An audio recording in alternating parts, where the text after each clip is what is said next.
तो बच्चों हम लोग प्रमुख रूप से जो कक्षा 9वीं का भूगोल है, इसका जो दूसरा चैप्टर है, प्रमुख रूप से इसका हम लोग 5 पार्ट में अध्ययन किया था। और लास्ट में मैंने आपको बताया था भारत के भौतिक विभागों के बारे में, जिसमें पहला रूप से हम लोगों ने चर्चा किया था हिमालय के बारे में।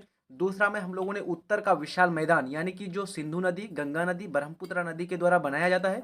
और उसके बाद फिर प्रमुख रूप से तीसरे पार्ट में हम लोगों ने जाना था इसका कि दक्षिण का पठार, दक्कन प्लेटूज के बारे में, जिसमें आपका मध्य प्रदेश का क्षेत्र, महाराष्ट्र, उसके बाद कर्नाटका, आंध्र प्रदेश, तेलंगाना वाला क्षेत्र आता है बच्चों। इस सब के बारे में हम लोग चर्चा कर लिया था। आइए आज ये आपका छठा पार्ट है इस चैप्टर का और अंतिम पार्ट है। आज के भाग में आपका हमारा क्या हो जाएगा, ये चैप्टर आपका समाप्त हो जाएगा। इसके बाद हम लोग इसके क्वेश्चन आंसर को करेंगे, ऑब्जेक्टिव भी क्वेश्चन करेंगे और सब्जेक्टिव क्वेश्चन भी करेंगे। उस ऑब्जेक्टिव और सब्जेक्टिव को देखना नहीं छोड़िएगा बच्चों, क्योंकि काफ़ी अच्छी तरह से और बहुत ही सहज भाषा में आप लोग को मैं प्रोवाइड कराऊंगा सारा चीज़, ठीक है। तो आइए बात करते हैं तटीय मैदान। सबसे पहले तट किसको बोलते हैं बच्चों, तो समुद्र किनारे, जैसे कोई नदी होती है, कोई नदी बहती है और उसमें क्या करते हैं लोग, अगर पास होते हैं उस नदी से आर पार करते हैं और वहाँ पर लोग नहाने जाते हैं, तो उसको क्या कहते हैं, घाट कहते हैं। अपनी भाषा में क्या कहते हैं बच्चों उसको घाट घाट। लेकिन यदि अगर कोई बड़ा सा सागर हो, बड़ा सा महासागर हो और उसके किनारे अगर कोई तट हो, कोई किनारे उसका कोई क्षेत्र हो जहाँ से क्या हो आसानी से, यानी कि लोग आना जाना, प्रमुख रूप से जहाजी जहाजी बेड़ा या फिर वहाँ पर बंदरगाहों का निर्माण किया हो, तो उसको बोलते हैं तट। समझ में आया कुछ। तो यहाँ पर हम लोग बात करेंगे तटीय मैदान के बारे में। तो दक्षिण के पठार के दोनों किनारों पर तटीय मैदान का विस्तार है। हम लोगों ने दक्षिण का पठार पढ़ लिया है पिछले पार्ट में। तो अगर आप लोगों ने नहीं पढ़ा था दक्षिण का पठार, तो देख लीजिएगा। दक्षिण का पठार में हम लोगों ने जाना था बच्चों इस प्रकार से हम लोगों ने, तो यहाँ पर प्रमुख रूप से पढ़ा था दक्कन का पठार, दक्कन प्लेटू है ना। तो ये आपका, ये जो आपका दक्षिण का पठार है, प्रमुख रूप से इसके आपका पश्चिमी भाग में और इसके पूर्वी भाग में क्या है, आपका तटीय मैदान है। ये प्रमुख रूप से आपका क्या हो गया, तटीय मैदान। ये वाला भाग पश्चिमी और ये हो गया आपका पूर्वी, ठीक है। आगे है आपका, इस मैदान का निर्माण समुद्री क्रियाओं द्वारा या नदियों के द्वारा बहाकर लाई गई मिट्टी द्वारा हुआ है। यानी कि इस तट का जो निर्माण हुआ है, प्रमुख रूप से इसमें समुद्री क्रिया और नदियों द्वारा बहाकर लाई गई मिट्टी प्रमुख रूप से सहायक है। इस मैदान के दो बड़े भाग है, यानी कि जो आपका तटीय मैदान है इसका दो भाग है। एक आपका पश्चिमी तटीय मैदान और दूसरा आपका पूर्वी तटीय मैदान। यह है आपका पश्चिमी तटीय मैदान और आपका पूर्वी तटीय मैदान। आया समझ में। इस प्रकार से आपका दक्षिण भारत बच्चों, दक्षिण भारत का, तो ये वाला हिस्सा आपका हो गया पूर्वी तटीय मैदान और ये वाला इस हिस्सा हो गया आपका पश्चिमी तटीय मैदान, ठीक है। आगे है पश्चिमी तटीय मैदान। उत्तर में खंबात की खाड़ी, बहुत ही इंपॉर्टेंट है, ध्यान रखिएगा इसको। खंबात की खाड़ी जो है बच्चों, ये कहाँ पर आपका स्थित है, खंबात की खाड़ी आपका गुजरात में स्थित है, जहाँ से हमारा अभी वर्तमान में प्रधानमंत्री श्री नरेंद्र मोदी बिलोंग करते हैं ना, वहीं के निवासी है वो। तो प्रमुख रूप से खंबात की खाड़ी से लेकर के दक्षिण में कन्याकुमारी, कन्याकुमारी कहाँ पर पड़ती है, तो तमिलनाडु में पड़ती है। भारत का सबसे अंतिम, सबसे दक्षिणी छोर कन्याकुमारी, वहीं पर आपका कन्याकुमारी अंतरिक्ष तक ये आपका फैला हुआ है पश्चिमी तटीय मैदान। और इसकी औसत चौड़ाई कितनी है, तो लगभग लगभग 10.60 किलोमीटर, कितना, लगभग लगभग मानिए 10 किलोमीटर या 10 किलोमीटर 600 मीटर के मध्य है। इस मैदानी भाग में बहने वाली नदियां अत्यधिक तीव्र गति से बहती है। यानी इस जो क्षेत्र में, यानी कि पश्चिमी तटीय मैदान में जो भी नदियां बहती है बच्चों, वो काफ़ी तेज गति से बहती है। उस नदी के पानी में बहाव बहुत ज़्यादा तेज होती है। अब इसका कारण क्या है बहाने तेज होने का, तो प्रमुख रूप से ये जो नदियाँ बहती है ये आपका पठारी क्षेत्र से निकल करके बहती है बच्चों। तो यहाँ पर पहाड़ों से उतर करके बहेगा तो क्या होगा बच्चों, उसमें 100% है, पानी में थोड़ी सी बहाव क्या होगी, तेज होगी। ढलान वहाँ पर ज़्यादा है, पूरब से पश्चिम की तरफ ढलान ज़्यादा है, तो जिधर से आपका ढलान होगा बच्चों, तो वहाँ पर पानी थोड़ा सा तेजी से गिरेगा और वहाँ पर जलप्रपात का भी निर्माण करेगा, है ना। आगे बात करते हैं हम लोग। इसलिए इसलिए नदियों के द्वारा मिट्टी का जमाव अधिक नहीं हो पाता है। इसके दक्षिणी भाग में कई लैगून पाए जाते हैं। लैगून यानी कि कई झील, यहाँ पर आपका कई झीलों का निर्माण हुआ है बच्चों, ठीक है। आगे है आपका न्यू न्यू मंगलूर, ये कहाँ पर है, आपका कर्नाटक है। और कोची के बंदरगाह, कोची कोची आपका केरल में पड़ता है बच्चों। आप लोग को ध्यान रखना है, कोची, कालीकट का बंदरगाह, ये सब आप लोग पढ़ते जाएंगे 10th क्लास में जाएंगे तो वहाँ पर और आप लोग को अच्छी तरह से पढ़ना है। तो ध्यान रखिएगा, कोची आपका केरल में है। कोची के बंदरगाह, बंदरगाह आप लोग समझते हैं, बंदरगाह उस स्थान को कहते हैं बच्चों जहां पर बड़े बड़े पानी जहाज, जहां पर प्रमुख रूप से रुकते हैं, जहां से क्या करते हैं वो अपना सामान, यानी कि जितनी भी आयात या निर्यात की जो भी सामानें होती है एक देश से दूसरे देश भेजा जाता है, तो इन्हीं बंदरगाहों के द्वारा जहाजी बेड़ों के द्वारा भेजा जाता है बच्चों, ठीक है। जैसे हम लोग क्या बोलते हैं, जहाँ पर वायुयान रुकती है, जहाँ पर एरोप्लेन रुकती है, तो उसको क्या बोलते हैं, हम लोग क्या बोलते हैं बच्चों, हवाई अड्डा बोलते हैं। तो उसी प्रकार से जहाँ पर पानी जहाज रुकेगा उसको बंदरगाह बोलेंगे। ऐसे ही लैगून पर स्थित है। यहाँ पर कुछ अवशिष्ट मैदान का भी निर्माण हुआ है, यानी कि अवशिष्ट मैदान यानी कि जो आपके उपयोग यानी कि जिसका उपयोग में अभी उपयोगिता ज़्यादा नहीं है, जिनमें सौराष्ट्र और कच्छ का तटीय मैदान प्रमुख रूप से है। सौराष्ट्र और कच्छ का तटीय मैदान कहाँ पर स्थित है, तो ये भी आपका प्रमुख रूप से गुजरात में ही है, ठीक है। पश्चिमी तटीय मैदान के उत्तरी भाग को कोंकण और दक्षिणी भाग को मालाबार तट कहते हैं। बहुत ही इंपॉर्टेंट प्रश्न है बच्चों, बहुत ही इंपॉर्टेंट पॉइंट है, यहाँ पर नोट डाउन कीजिएगा। ये आपका मान लीजिए इस प्रकार से आपका दक्षिणी भारत है ना, तो इस हम लोग इसको अभी पढ़ रहे हैं, इस वाले पार्ट को पढ़ रहे हैं, पश्चिमी भाग को। तो पश्चिमी तट का यहाँ से यहाँ तक का जो क्षेत्र है, इस इतना लंबाई को, इस क्षेत्र को क्या कहेंगे, इसको हम लोग बोलेंगे कोंकण। यानी कि इसका उत्तरी भाग क्या कहलाएगा, कोंकण कहलाएगा। और इससे दक्षिणी भाग क्या कहलाएगा, प्रमुख रूप से इसको बोलेंगे मालाबार तट। आया समझ में। आप लोग को मैंने दिशा बता दिया था, 4 दिशाएं होती है, उत्तर दक्षिण पूर्व पश्चिम। उसके अलावा भी मैंने 6 दिशा आप लोग को पढ़ाया था। और किस प्रकार से दिशा को हम लोग दर्शाते हैं बच्चों, वहां पर मैंने पहली पार्ट में, पहला अध्याय में, पहला चैप्टर में बहुत अच्छी तरह से समझा दिया था, ठीक है। तो यहाँ पर हम लोग थोड़ा सा तेजी से पढ़ने का प्रयास करेंगे, क्योंकि आप लोग धीरे धीरे जितना भी बेसिक चीजें हैं आपका मजबूत हो गया होगा, है ना। चलिए आगे बढ़ते हैं। आपका नदियों की गति तीव्र होने के कारण प्रायः सभी नदियों द्वारा मुहाने पर ज्वार नदमुख यानी एस्च्यूरी का विकास हुआ है। बहुत ही इंपॉर्टेंट पॉइंट यहाँ पर आप लोग को नोट डाउन करना है बच्चों। जो यहाँ पर प्रमुख रूप से पश्चिम की तरफ जो भी नदियां बह रही है, पश्चिमी तटीय मैदान में जो नदियां बह रही है, ये अपने मुहाने, मुहाने किसको बोलते हैं बच्चों, मुंह, मुंह यानी कि द्वार, है ना। तो जहां पर नदियां, आप लोग को ध्यान रखना, जहां पर नदियां समुद्र या बड़े जल राशि या बड़ा सागर या बड़ा महासागर में जाकर मिलती है, तो उसको बोलते हैं मुहाना। समझ में आया। मुहाना किसको बोलेंगे, जब एक नदी, जब एक बड़ी नदी किसी सागर या महासागर में जाकर मिलेगा, तो उस क्षेत्र को, जहां पर वो मिलता है, उस क्षेत्र को बोलेंगे मुहाना, ठीक है। तो वहां पर किसका निर्माण करता है, ज्वार नदमुख का निर्माण करता है। अपने साथ जो भी पदार्थ वो बहा करके पानी के साथ लेके जाता है, वहां जाकर के जमा कर देता है, इसलिए उसको बोलते हैं ज्वार नदमुख। समझ में आया। आगे बात करते हैं, नदियों के तीव्र गति के कारण यह मैदान काफी कटा छटा हुआ है।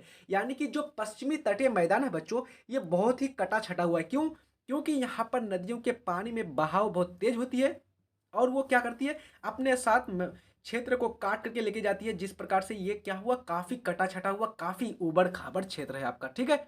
आगे बात करते हैं पूर्वी तटीय मैदान के बारे में। तो पूर्वी तटीय मैदान पश्चिमी तटीय मैदान की अपेक्षा अधिक चौड़ी है।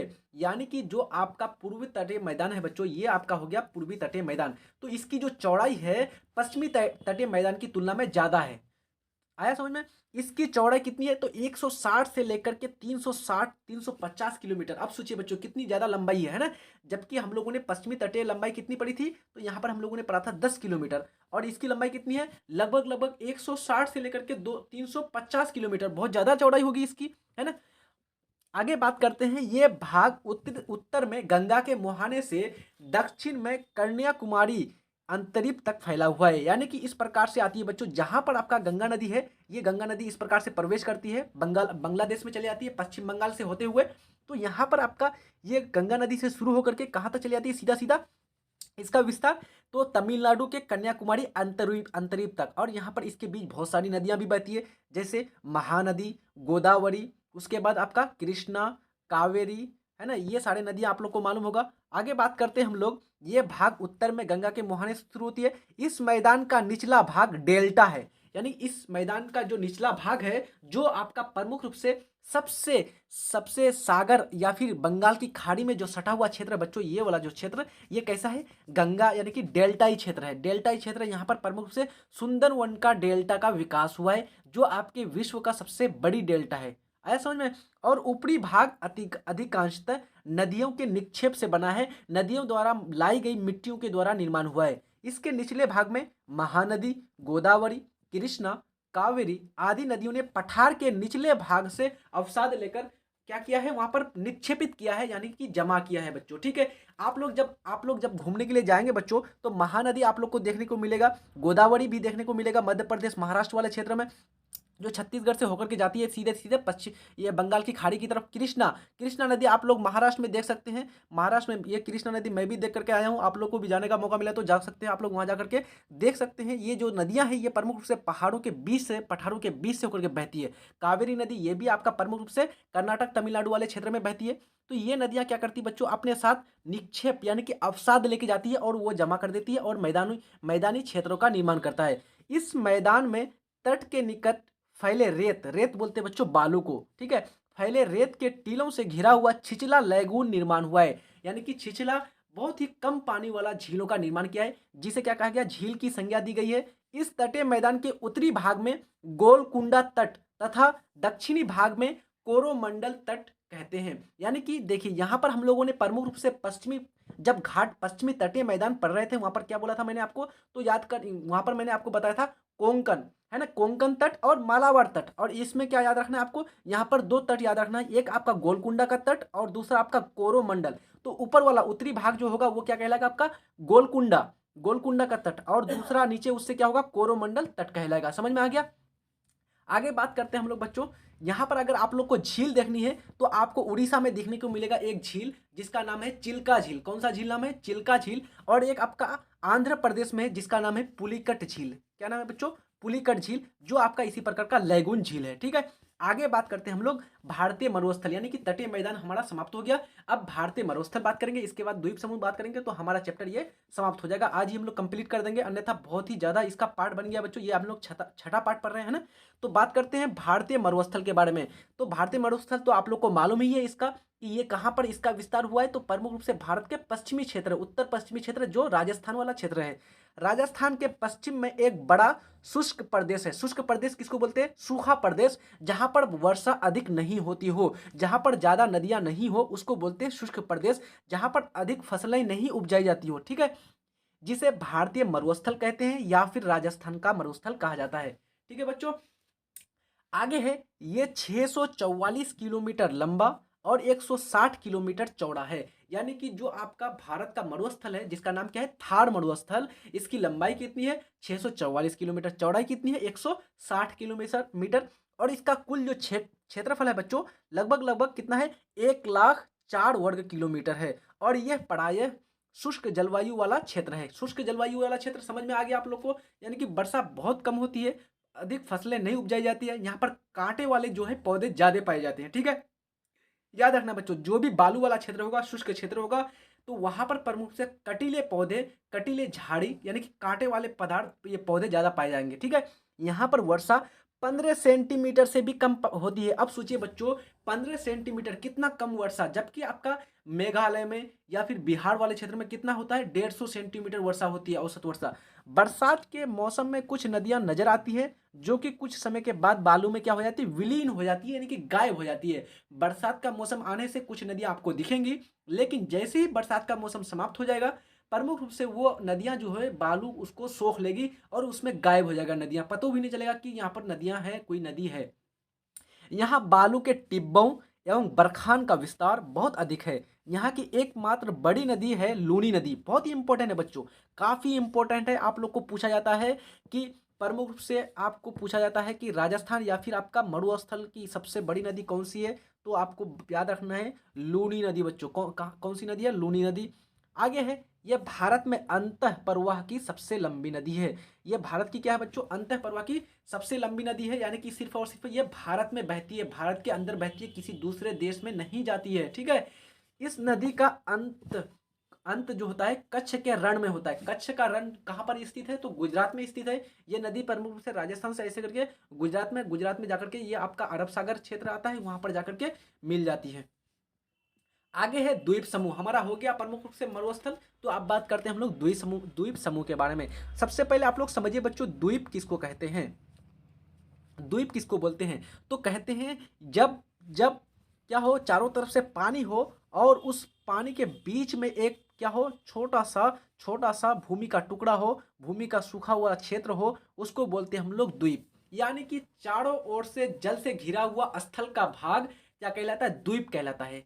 द्वीप कहलाता है, जैसे अंडमान निकोबार द्वीप समूह, जैसे दमन व द्वीप पढ़े हैं हम लोग, जैसे लक्षद्वीप, भारत के ये सब द्वीप है ना। इसी प्रकार से जब ये द्वीप बहुत ज़्यादा बड़ा होगा तो उसको बोलते हैं महाद्वीप, है ना। महाद्वीप किसको बोलते हैं? जब बहुत बड़ा हो जाएगा उसका क्षेत्रफल उसको बोलेंगे महाद्वीप, और जब छोटा होगा तो उसको बोलेंगे द्वीप। आगे है, भारत की समुद्र सीमा के अंतर्गत 1256 द्वीप हैं। भारत की समुद्र सीमा के अंतर्गत टोटल कितने द्वीप हैं बच्चों? 1256। अब सोचिए कितनी संख्या है, बहुत ज़्यादा संख्या है। यह मुख्यतः दो समूह में है। बंगाल की खाड़ी के द्वीप समूह में लगभग 572 द्वीप है। जो बंगाल की खाड़ी वाला जो आपका क्षेत्र है बच्चों, वहां पर सबसे ज्यादा यानी कि 572 द्वीप हैं, और जो आपका प्रमुख रूप से अंडमान निकोबार द्वीप समूह के अंतर्गत आते हैं, जिसके 36 द्वीपों पर आबादी पाई जाती है। 36 द्वीप ऐसे हैं जहां पर आपका आबादी यानी कि लोग वहां पर आवास करते हैं, निवास करते हैं, खान पान करते हैं, रहते हैं वहां पर। अरब सागर में 47 द्वीप हैं, यानी कि अरब सागर वाले क्षेत्र में भारत का 47 द्वीप है, 47। इसके अतिरिक्त गंगा सागर और महानदी के डेल्टा में अनेक द्वीप स्थित है। भारत और श्रीलंका के बीच भी कई छोटे छोटे द्वीप है, यानी कि ये भारत हो गया और इसके ये आपका श्रीलंका वाला क्षेत्र हो गया, तो इसके बीच भी यहाँ पर कहीं कहीं क्या है आपका द्वीप है। और इस प्रकार से गुजरात, केरल, महाराष्ट्र और कर्नाटक के तट पर भी अनेक द्वीप स्थित है। बंगाल की खाड़ी के बड़े द्वीप समुद्र को अंडमान और निकोबार द्वीप समूह के नाम से जाना जाता है ना। जो आपका बड़ा द्वीप समूह है अंडमान निकोबार द्वीप समूह, इसकी राजधानी कहाँ पर है बच्चों? तो इसकी राजधानी है आपका पोर्ट ब्लेयर, याद रखिएगा। अंडमान निकोबार द्वीप समूह की राजधानी कहाँ पर है? Port Blair. और ये क्या है? भारत का एक केंद्र शासित प्रदेश है। इस द्वीप समूह को 10 डिग्री चैनल दो भागों में बांटती है, यानी कि जो 10 डिग्री जो आपका अक्षांश रेखा जाती है बच्चों, तो इस द्वीप को दो बराबर भागों में बांटती है 10 डिग्री चैनल। आगे है, ये द्वीप प्रमुख से जलमग्न पर्वतों के ऊपरी भाग है, यानी ये द्वीप किसके भाग है? तो पर्वतों के ऊपरी भाग है बच्चों, ठीक है।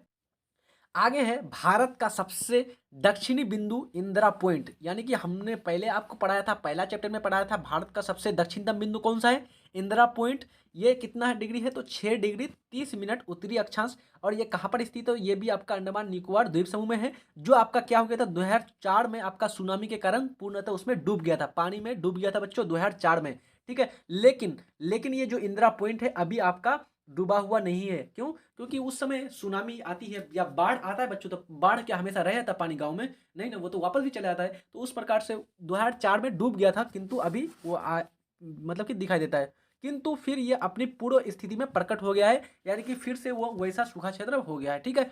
आगे बात करते हैं, अरब सागर के द्वीप में लक्षद्वीप, याद रखना है आपको। अरब सागर के द्वीप में कौन सा द्वीप स्थित है? आपका लक्षद्वीप स्थित है, और मिनिकॉय, लक्षद्वीप और मिनिकॉय, लेकिन इसी को मिला करके लक्षद्वीप बनाई गई है बच्चों प्रमुख रूप से। और लक्षद्वीप की राजधानी कहाँ पर है? तो लक्षद्वीप की राजधानी है कवारत्ती। अगर आप लोग को लिखने का मन है तो लिख लीजिए, लक्षद्वीप की राजधानी कहाँ पर है? कवारत्ती है। और ये भारत का क्या है? केंद्र शासित प्रदेश है, केंद्र शासित प्रदेश है। पूरी द्वीप समूह प्रवाह निक्षेप से बना है, यानी कि ये जो पूरे द्वीप जो बना है लक्षद्वीप, ये किससे बना है? तो परवाल निक्षेप से बना है। परवाल ये बच्चों आपका जंतु है, ठीक है। ये परवाल एक आपका जंतु है, और ये जंतु जब मर जाता है तो मान लीजिए यहाँ पर रुक गया था, फिर दूसरा इसके ऊपर परवाल आता है, दूसरा जंतु इस पर आता है, और फिर वो भी मर जाता है, फिर उसके ऊपर आता है, फिर उस प्रकार से मर जाता है बच्चों। और मरते मरते यहाँ पर क्या करता है? ये आपका एक बड़ा सा सूखा क्षेत्र का निर्माण कर देता है, यानी कि पानी के चारों ओर। और इससे क्या हो जाता है? एक द्वीप का निर्माण हो जाता है, जिसको बोलते हैं परवाल द्वीप। किसके द्वारा निर्माण हुआ? इसका परवालों से निर्माण हुआ है, ठीक है। समझ में आया? 11 डिग्री चैनल दो बराबर भागों में इसको क्या करती है? बांटती है, 11 डिग्री चैनल। जबकि 10 डिग्री जो चैनल था, 10 डिग्री चैनल ये किसको बांट रही थी? ये बांट रही थी प्रमुख रूप से आपका अंडमान निकोबार द्वीप समूह को। और 10 डिग्री चैनल किसको बोलेंगे? तो 10 डिग्री चैनल मतलब कि ये आपको याद रखना है बच्चों, ये आपका अक्षांश रेखाओं को बोला जा रहा है ना। और 11 डिग्री चैनल किसको बांट रहा है प्रमुख रूप से? तो ये आपका लक्षद्वीप को बांट रहा है और मिनिकॉय को बांट रहा है। इस प्रकार जब हम भारत के प्राकृतिक विभाग का अध्ययन करते हैं तो स्पष्ट हो जाते हैं कि विषमताओं के साथ साथ ये एक दूसरे के पूरक भी हैं। यानी कि जब हम लोग क्या करते हैं, भारत के प्राकृतिक विभागों में हम लोग क्या क्या बात करते हैं? हिमालय की बात करते हैं, उत्तर का विशाल मैदान की बात करते हैं, या फिर दक्षिण का पठार के बारे में बात करते हैं, तटीय मैदान के बारे में बात करते हैं, मरुस्थल का बात करते हैं, या फिर द्वीप समूह का बात करते हैं। तो हमको ये पता चल जाता है कि विषमताओं के साथ साथ भारत क्या है? एक दूसरे के पूरक भी है, और हमारे प्राकृतिक संसाधनों को समृद्ध बनाते हैं। ये क्या करते हैं? जो भी प्राकृतिक विभाग है ये हमारे देश के संसाधनों को क्या करती है? समृद्ध बनाती है। और उत्तर का पर्वतीय भाग जल और वनों का बड़ा स्रोत है। यानी कि जो उत्तर का पर्वतीय भाग है हिमालय, यहाँ से क्या होती है बच्चों, बहुत सारी नदियाँ निकलती है। नदियाँ अपने साथ क्या लाती है, तो अवसाद लाती है, जमा करती है, मिट्टी को उर्वरता बनाती है, पानी सिंचाई होती है, बिजली का उत्पादन होता है, जलीय आपूर्ति होती है, मशीनों को ठंडा करने के लिए जल की आपूर्ति होती है, बड़े बड़े उद्योग कारखानों को जल की यानी कि जल का सप्लाई किया जाता है ना। तो इस प्रकार से बहुत सारी जो हम हमारी कार्य क्या होती है, किसके द्वारा, तो इसी जो है प्राकृतिक विभाग के द्वारा होती है ना। वर्तमान में एक भूगर्भीय सर्वेक्षण से पता लगा है कि बिहार के गंगा बेसिन यानी दरोनी में खनिज तेल का विशाल भंडार है। यानी वर्तमान में अभी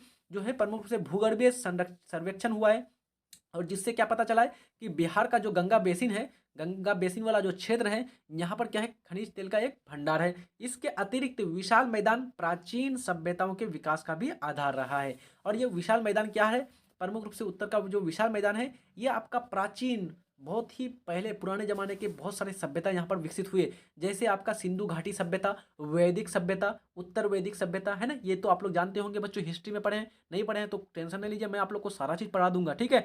दक्षिणी पठारी भाग खनिज संपदाओं से भरा हुआ है। जो दक्षिण पठारी भाग है, ये कोयला से, लोहा से, अभ्रक से, अन्य एल्युमिनियम से, खनिजों से क्या हुआ है, भरा हुआ है, जो हमारे औद्योगिक विकास में क्या है बच्चों, भरपूर रूप से सहायक है। तटीय मैदान चावल की कृषि और मत्स्य पालन यानी मछली पालने के लिए क्या है, उपयुक्त है। जो आपका तटीय मैदान है बच्चों, वहाँ पर चावल की खेती खूब होती है, और मछली पालन भी किया जाता है बहुत ज़्यादा। बहुत सारे झील है, बहुत सारे तालाब है, और बगल में सागर समुद्र है, तो वहाँ से बड़ी बड़ी मछलियाँ क्या की जाती है, शिकार की जाती है ना। तो यहाँ पर मछली पालन के लिए काफ़ी प्रसिद्ध है, और ये आपका आर्थिक यानी कि आर्थिक विकास में या फिर आपका आर्थिक क्रियाओं में शामिल है आपका मछली पालन। यहाँ पर अनेक पत्तनों का, पत्तन पत्तन बोलते हैं बच्चों, बंदरगाह है ना, पत्तनों का भी क्या हुआ है, विकास हुआ है। इस प्रकार ये भौतिक विविधताएं भारत की प्राकृतिक संपदा को भी क्या है, एक आधार है, महत्वपूर्ण आधार है। तो इस प्रकार से ये जो हमारा दूसरा चैप्टर था बच्चों, यहाँ हमारा समाप्त होता है ये चैप्टर आपका। बहुत ही अच्छी तरह से हम लोगों ने 6 पार्ट में हम लोगों ने इस चैप्टर को कंप्लीट किया। मुझे लगता है कि कहीं पर भी आप लोग को किसी भी प्रकार का डाउट इसमें नहीं रहा होगा। कहीं भी किसी प्रकार की डाउट है तो आप लोग कमेंट बॉक्स में कमेंट कीजिएगा। चैनल में अगर न्यू है बच्चों तो सब्सक्राइब कर दीजिए, और अपने दोस्त यार को शेयर भी कर दीजिएगा, क्योंकि अगले पार्ट में हम लोग इसके प्रमुख रूप से ऑब्जेक्टिव प्रश्नों का सॉल्यूशन करने वाले हैं। उसके बाद इसके जितने भी सब्जेक्टिव प्रश्न है बच्चों, लघु उत्तरीय प्रश्न को भी सॉल्यूशन करेंगे, और इसके जितने भी दीर्घ उत्तरीय प्रश्न है, 3 यहाँ पर प्रमुख से दीर्घ उत्तरीय प्रश्न है, इनका भी सारा सॉल्यूशन करेंगे, ठीक है। तो यहाँ पर आप लोग को मैं बता दूं बच्चों, खादर और बांगर ये आपका मैट्रिक परीक्षा में आपका बार बार आया हुआ है। तो यहीं पर 9th क्लास में आप लोग को मैं बता दूंगा सारा चीज़, कि कौन कौन से प्रश्न आपको 10th क्लास में भी आने वाले हैं। तो यहाँ से आपको सारा चीज़ समझ में आ जाएगा बच्चों। वहाँ पर जब आप लोग 10th क्लास में जाएंगे, किसी प्रकार की भी समस्या आप लोग को नहीं आएगी, ठीक है। तो अगले पार्ट में हम लोग इसके क्वेश्चन आंसर करेंगे, फिर उसके बाद आगे हम लोग फिर नया चैप्टर को स्टार्ट करेंगे, ठीक है। अच्छी तरह से पढ़ाई करते रहिए, मिलते हैं नेक्स्ट वीडियो में, तब तक के लिए जय हिंद, धन्यवाद।